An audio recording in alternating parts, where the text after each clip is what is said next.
Hi mga ate, budol for today's video. So ayan, pupunta pala kami ngayon sa Hamilton. Ayan, nakakatuwa lang kasi yung mga biglaang lakad na ganito, yun talaga yung natutuloy mga ating. So ayan, dito kami ngayon sa Hamilton, the base. Kakain lang muna kami bago kami pupunta doon sa Sunflower Farm. Pag tumingin ka, akin ka. Oh.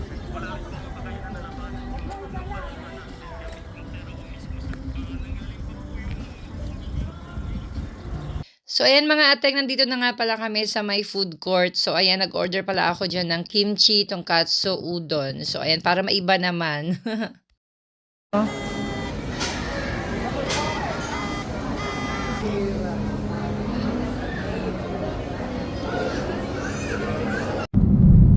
Taupiri Sunflower Farm.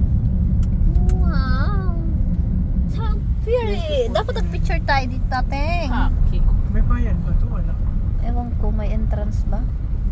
So ayan mga ateng, meron palang entrance dito sa may Sunflower Farm.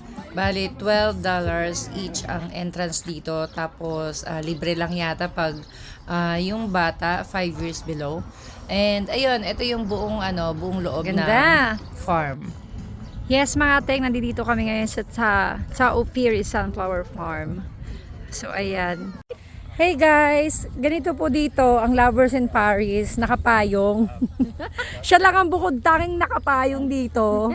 Ayan. Si Gabi at saka si Sharon. Tingnan nyo naman yung paligid mga ateng. Ayun na nga mga ate, napakaganda ng sunflower at ayan talagang masusulit mo talaga yung binayad mo papunta dito sa may sunflower farm kasi super ganda talaga. Napakadami nga palang pumupunta dito, mostly mga pumupunta dito mga Indian at saka mga Chinese. Kasi yung pinakamadaming migrant dito sa New Zealand. So panglima lang tayo na galing sa Pilipinas. At ito nga pala kinuhanan ko ng video. Ang ganda-ganda ng sunflowers na to. Meron siyang bee. So ayan, akala ko nga nangangagat yung bee kaya natakot ako, yung pala hindi. Ang ganda niya. So yun na nga, ito pinapayungan ni Gabi si Sharon at pinipicture nila si Don Sulweta.